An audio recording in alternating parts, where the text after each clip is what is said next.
Please drive North 24th Street.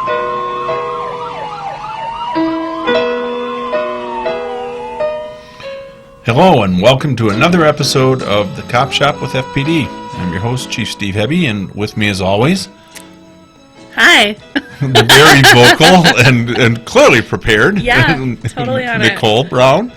And we are live again from KSJE headquarters, the mighty beacon of the Four Corners area with resident celebrity, Scott Michlin here.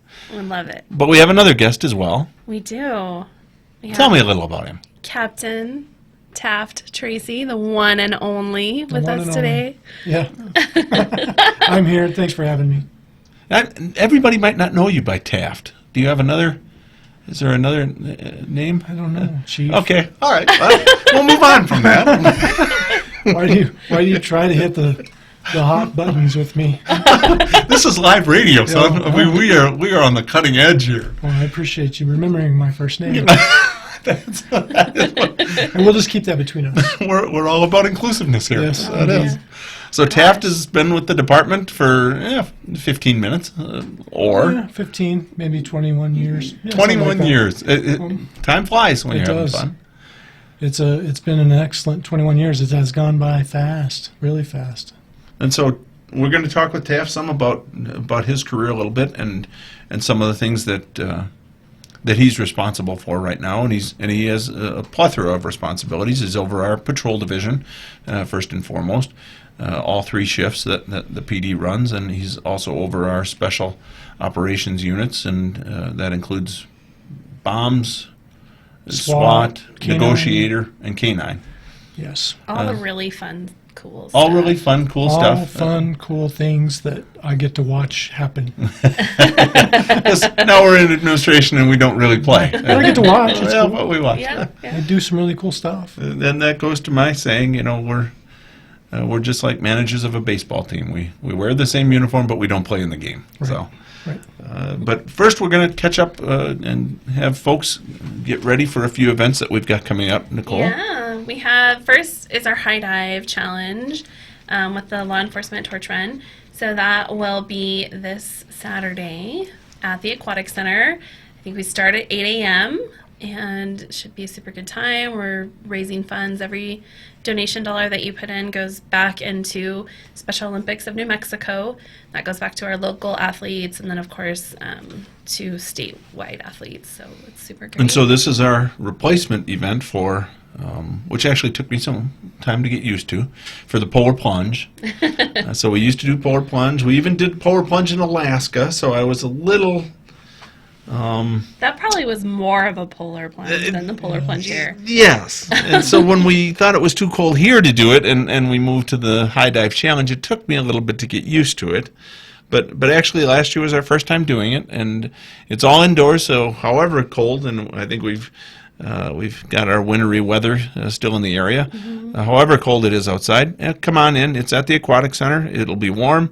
We had a DJ there introducing the many different people that were diving. Scott, are you diving this year? Are you doing the high dive challenge for Special Olympics? I don't think so. Really? No, I don't think I'm a little fuzzy on why that would happen. Well, I think I'm sponsoring maybe you. I don't know. All right. Well, that's nice duck. He is good. Scott is silky smooth, let me tell you. Well, we are. I mean, everyone dresses in costumes. It's a Yes. good time. We'll be giving away prizes for the best costume. It was a lot of fun. So, and it was warmer, including the water. So I've softened on that now. We don't have to be old school. We don't have to be doing the old polar plunge in the lake. So come on out, donate to the many different folks. I know the mayor's doing it. And we have a number of police and fire folks that are doing it. Dave Burke will be there. He'll be doing another one of his patented cannonballs, I think, is what he chose last year. Yeah, I love it. So it'll be fun. Taft, are you going to be there? I will be a spectator, and I will do my best to cheer you on as you jump from the height of the high dive. You're not a silky smooth. No. Plus, I can give you the direct order. But besides those I two will things. be there, but I'm not going to be getting wet unless We'll you... be like with the signs Right. and cheering people on. I'm an excellent excellent spectator and cheerleader. For you. You're a supporter type. I am. I mean, I think we've seen that through the years. You are a supporter, a helper. I am a helper. Well, in other words, he's using it to duck out of actually being the featured event as he dives into the water. So, and Nicole, are you diving? I am not diving. Really? I'm not a water person. Really? I don't really want to be wet. You and water I don't kind of want clash. I don't want to get my face wet. None of that. Can't we just put kind of a plastic bag over and then you No, just thank jump you. and then you just I'm going to remove the be plastic bag? taking pictures and doing Facebook videos Like Taft and dive. really amping this up for Really? everyone. So All they right. feel, even if they can't make it, they're going to feel like they're there. So we have a lot of helpers here in the room today and not a lot of jumpers is the way I'm reading this book. Yes. I believe strongly in helping those that need the support to be able to climb that ladder, walk down that diving board, and then throw themselves into the water for a good cause. I'm there with a sign, with a smile, with a towel. Well, I'm telling you, one of them I think is Dave. I don't think that Chief Burke is a big fan of heights. And so he was not really as thrilled to be part of this last year, but I was actually proud of him. You're right, it is a high dive challenge, and so if you're not a big fan of heights, climbing up there took some gusto for the chief, but he did it. I forget what he was dressed like last year. Was he in his fire outfit? I don't know. I don't wasn't remember. there last year. That's right. You're This new is to my this. first one. This is. I kind of forget. It feels like you've been here forever. I don't know if that's a good thing or a bad Yeah, I don't either. But we'll have a separate show on that, ladies and Okay. gentlemen. So that's not the only event. We've got another one coming up on Monday. We do. On Monday, February 17th, we're going to do Police and Fire Art Day at Hustle Kindness Headquarters, 110 West Main Street. That's going to be from 1:30 to 2:30. There's no school that day, so if your kids are driving you crazy, bring them on down. And let them drive us crazy. Yeah, But no, we love it. we love it. But this is part of our continuing. Those of you that listen to the show regular know we had the general manager of Three Rivers Brewery on last week or 2 weeks ago, and we'll continue to highlight our businesses that are being affected by the construction project that we have downtown right now. Hustle Kindness is definitely one of them. And so we want to highlight those businesses as they're going through this transition period downtown. I think it's going to be great when we come out of it, but we're still, in the early stages of it, and I think it is still affecting our businesses. So we encourage everyone, take some time. If you never go downtown, mark it on your calendar. Go downtown, shop the local businesses. If you do go downtown, up the ante a little bit and go down and have a meal in one of the restaurants or do a little window shopping. But let's show the businesses downtown that we value them, we support them. And it starts for us Monday with the Hustle Kindness. Bring your kids down. Art Day with the police and fire. And I think Chief Burke will be there again. Yeah. And some of the other firemen. And we'll have some cops down there too. Yeah, we've got our district coordinator unit and some of our park rangers will both be there. And Very good. And Scott has got those things up for those of you that are tracking us on the website and Facebook page. There's flyers up that show the locations and times for both those events, and that's in the next couple of days. Yeah. So with all of that, almost none of that compares to the opportunity for us to talk with Taft. Oh, the opportunity to shine my little self here. Yeah. It's kind of nice that you let in with the Hustle Kindness, so you can kind of start with that yourself. You can be kind to me, and we'll be. You're the kindest guy I know. How could I possibly be mean to you? I'm not that kind. No, I am. So yeah, I'm here to answer any questions you might have of me and provide you with some insight into who I am and what I've been doing. For What was your high 21 school years. SAT score, Taft? I don't know because I didn't take that test. Really? Yeah, Well, there you go. I chose not to take that test. I choose not to. I like that. Actually, they kept me from the room. Yeah, well, then there's that. So 21 years with us. So Yes. you started in 1999. In 99, I did. I entered the academy in 99, graduated. At the end of 99, we were the first graduating class of 2000. And so when we entered into the field training program, shortly after the first of the year, everybody remembers Y2K. Well, many of our listeners will remember Y2K. So it was a big deal. we were afraid that the computers and things weren't going to work, and there was going to be chaos in the streets. And so one of the things that I got to do was learn how to do riot control as a brand new officer, just in case the city went crazy. And it was quite a bit of nothing that went on that night for Y2K. It was a big celebration, a lot of parties, a lot of fun was had, but nothing, amounted to us needing to have riot training for that particular event. So that was my first experience, really, before entering into FTO. And then after FTO, I went straight to patrol. And I spent my patrol, a lot of my patrol time on night shift, graveyards and swing shift, and it was a lot of fun. I enjoyed the type of work that's to be had at night. It's busier at times. The type of calls we were responded to, I really liked those. And I learned a lot from working those shifts. And then, I went on to enter into the SWAT team. I assessed for and became a member of the SWAT team. And at that point in Just time, some of our crowd behind us in the windows. They're waving and Waving and they're all welcome. queuing up. They're Everybody's heard about Taft. they can come in here and they're watch like, oh my gosh, and it's listen. him, it's really him. But so I made the SWAT team, and I did that for 11 years, and I really enjoyed that. And I was all different parts of that. I became a team leader, and then an assistant commander, and then a commander after that. So I enjoyed all of that. And then I worked patrol, and then promoted to sergeant. Well, actually, I promoted to corporal first. Did about a year as a corporal, a little bit more than a year as a corporal, and then promoted to sergeant. And I worked patrol as a sergeant and then into traffic. And traffic was a lot of fun because we, at the time we were running motors and doing things like that. So I got to experience a lot of different things, from when President Bush came to visit to other dignitaries that have come to visit, both as a SWAT team member and then as a traffic officer, being able to ride in presidential motorcades and things like that's a lot of fun and challenging at the same time. From there, I promoted to lieutenant, and I went to nights again, where I feel like I belong sometimes. Night patrol and the patrol division was a lot of fun for me throughout my career.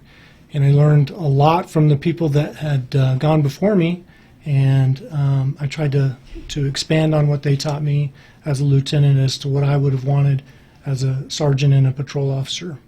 And then I was chosen to go into the professional standards unit, but at the time it was our internal affairs division. And I spent a couple of years there. And that, opened my eyes a lot to the different things that we face as an agency and as a community. Some of the concerns that come from the community with regard to what we do as police officers. Mm-hmm. Some of our policies and things like that, too, because you were working with CALEA pretty closely in our accreditation process. And during my career, we've had in-car cameras, kind of sporadic, and then we came full on with in-car cameras, and then we came in with body-worn cameras. And this is all as a avenue of transparency, which, when I first became an officer, it was a lot different than it is now. We spend a lot more time communicating with the public and then being transparent as to what we're doing. So, I don't think there's a... Now you do radio shows. Yeah. But there's not a career out there that requires, there are people to wear a camera all the time or that, other than police work that I know of, that is scrutinized. But, there's a lot of public trust, and we got to keep that, and they want to see what we're doing and why we're doing it. But anyway, I went from internal affairs to back over to the SWAT side of things, being a commander over that, and then I promoted to captain, and I oversaw the investigative division and also our district coordinator unit and things like that, and then now I'm back over patrol. So it's kind of a big full circle for me. I've touched on just about everything you can in the police department, and it's been a really fulfilling and exceptional career for me, and I hope to continue to do it for a few more years anyway. But you are nearing the twilight of it when you hit 21 years on. Yes. Now you've been a captain about 2.5 years all of a sudden. Yeah, but 3 years. 3 years in May. 3 years in May. Yeah, coming right on it. Mm-hmm. So that's a healthy career of bouncing around. But you're right. The para in particular encourages you to depart at some point. So you've done your whole career with Farmington, which is a little bit unusual these days. Yes. I did my whole career in Anchorage until I came down here, 23 years there, and I come down here, and that's not the norm really here. You know, there's a lot more bouncing around than when I first got on. So that's really something that you've stuck with it the whole time with Farmington. Yes, it's been, you know, one of my goals when I first entered in was to complete my career with the Farmington Police Department. I may move on to a different agency from here after I retire or whatever, but the goal was always to retire from this agency. I was fortunate enough to come into an agency with my father-in-law had retired from, my brother-in-law retired from, and so I've been around a lot of police officers, and it just means a lot to me to have that kind of legacy to say, you know, this family went through this agency together and completed our careers here. Sure. So I'm Now, excited about it. your nephew, or Yes, my nephew currently works for us. Yes. He's a detective, so he's been with the agency for, I'm thinking, going on 6 years now. So yeah. Time sure does go by fast when you're busy. it does. It does. Yeah. So you're back to the Y2K. I was, unfortunately, I was on already by then, about 9 years, when we had Y2K. And I think, isn't the movie Office Space, doesn't he work for Initron or whatever the company is? And his whole thing that he's doing, his whole job is to fix the Y2K zeros at the end of the code. Yeah, The one maybe. with Jennifer Aniston? Yeah. I think that's his whole job, is getting ready for Y2K, That because they would were so totally worried the make banks were going to collapse. Yeah. Yeah, no, And he it hates was it, a thing. you know, if you Yeah, remember that. yeah. It's a But it good was a movie. big thing. So they moved us to 12-hour shifts when we came up on it, and we ordinarily, just like FPD, we worked 10-hour shifts, and it was a big deal. We did our riot control training too. Everybody thought the banks might collapse. They weren't sure how the software was going to handle the rollover to the new millennium, and of course then it kind of all went with a fizzle. And apparently the guy was great in Office Space. He fixed all the fixed code. everything. Yes. So, he was unhappy, but he did a great job. To top it off, you had the song "The Party Like It's 1999." I mean, so it was already going to be a big deal. Yeah, that's right. So, and it was, it was just like any other New Year's. There was a lot of parties, a lot of fun to be had, but nothing that would cause us to get into any major issues. No, The we end of didn't the need world. the full mobilization of the department. Wasn't as required as we'd done it. So that was a big event, though, and that then went to nothing. But we spent a lot of time on it. And of course, in the '90s, before you got copping, the video that triggers so much of what we see today in policing was the Rodney King video, which did come out, and I want to say it was like '93 or '94 that video was already out. You already had somebody with a camcorder that was recording us, and has led to, so while you were in IA, you guys must have started your Bodycam program, because it was like October of 2013. I didn't get here till March, and you already had body cameras on. Yes, so we kind of spearheaded that in the state, really, as far as wearing the body cameras. Our agency was one of the first to go ahead and put them on our officers, and that was a process. We had to find out which ones worked and go with a product that we thought could capture the things we needed to capture. We had some high-profile incidents that occurred that brought a lot of scrutiny from the public, and they demand to see more, and they demand more transparency. And so, as an agency, we tried to meet that with the body cameras. We were already doing it with in-cars, and unfortunately, they're stationary cameras, and they don't really see everything that we do. And so, we thought the next step, obviously, was to get on the body-worn camera bandwagon, in which we did, and they've worked out pretty well for us. I think reviewing incidents that have occurred involving officers where a complaint may come in, most of the time, I would say probably 90+% of the time, the officer's exonerated based on what they've been doing and because of them wearing a body-worn camera. A lot of times the public doesn't realize, how things were handled until we go back and look at the video with them and say, see, this is actually how it occurred, and it was done professionally and in a way that we, as an agency, can support. Well, and that's some of the difficulty for us in policing. People don't always like the actions that the police are taking. No. But it's one thing to not like the action, and another thing to say that it's a violation of policy or law. And oftentimes our officers are dealing in emotional circumstances where people, in calmer environment. No, actually, he wasn't being rude. He was just telling me what was going on. But it feels different to them when they're actually in the middle of something. So, but our body camera was what brought that, us being kind of one of the first ones in the state, is what brought the recent episode that we did with the ID channel, that company. Yeah. They just cold called me and said, hey, we see that you guys have been using body camera really well and professionally for a long time. And would you like to work with us? And that's absolutely what led to that. Yeah. And if you haven't watched that episode, it was a really good episode. I watched it, and I think we, as an agency, were portrayed well. Obviously, the case is unfortunate. A man lost his life in an incident in one of our neighborhoods. But I think it shows the professionalism that our officers have when they're dealing with the public. And as a patrol division, the first responders, the people that make contact with our citizenry first, before detectives come on scene, before anybody else gets there, these patrolmen, who I'm in charge of now, are the ones that make that first contact. And we really strive to make sure that they're professional in their dealings with the public and compassionate. Because a lot of times, like you said, Chief, the calls that we go to, by the time we get there, it's a crazy mess, and we're having to try to make sense of it and calm things down and make the best of a bad situation. Yeah, I watched all the footage, and I'm really passionate and proud of the agency, and I was impressed with how respectful and professional everyone was 100% of the time. And so I felt really good about turning that footage over to them, because I wanted people to see that.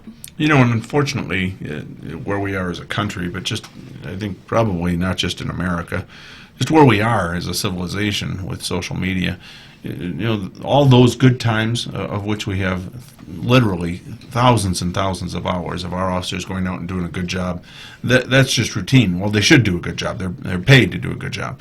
And then it highlights those few instances where things don't go so well, and then that becomes just an excuse to bash the agency and to bash police in general.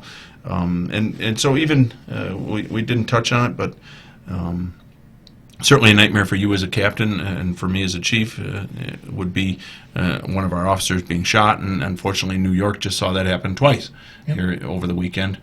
This past weekend, where someone with an obvious grudge against the police shot two police officers in separate incidents, including one who was just sitting in his car, and the suspect just walked up and shot him in the face, and then attacked officers inside a police station. So those are the moments, and we didn't have it in Anchorage, where we didn't have the cameras, and we had one of our officers, it was an attempted assassination, just pulled up. He was getting into his car after a call, and they just unloaded on him right through the car door.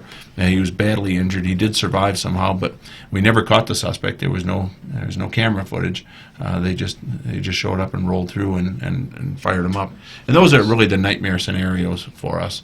But so often people are fired up over the incident we've had. We just had with the SRO not too long ago. We still get hate mail and hate emails about that incident, and it was 6 months ago. And lost in there are all the good policing, and we won't get a lot of love mail, even though this is a very good case that's highlighted. We won't get a lot of, man, what a great department you guys, your officers have their lives on the line, and they're scrambling and responding to stuff like that to help citizens. But we actually are out there doing it. Our officers, I'm very proud of our patrol division, does a great job. Yes, sir. I believe so. I think that they really do put forth the image that we as a city want, our patrol officers to put out there. We're a good, hardworking group of men and women that take pride in what we do, and we want to make our community safer. And through the training that we receive and continue to receive, we're able to do that. And so thanks to the community for helping support us in getting all that we need to better serve them. Well, even this past year, we upgraded our entire camera system, so we're to second generation. So I know we're nearing the end. Taft, thank you for coming on. Thanks for having me. Appreciate it. We'd almost like to do, a bit more of an explorative episode with you in the future. Name it. I'll be here. just to get into, really know the inner Taft. You really always want to do that, Yeah, and yeah. I just don't know. We don't have the I feel like time. we're all very honest with you. Well, I don't know about that, but thank you, Nicole. Yeah. So we'll probably have on one of our local businesses next episode. Yeah. But thank you to Taft for stepping in today, and ladies and gentlemen, be sure to attend the High Dive Challenge tomorrow, and then Hustle Kindness on Monday. Yeah. And we look forward to having you. Thank you.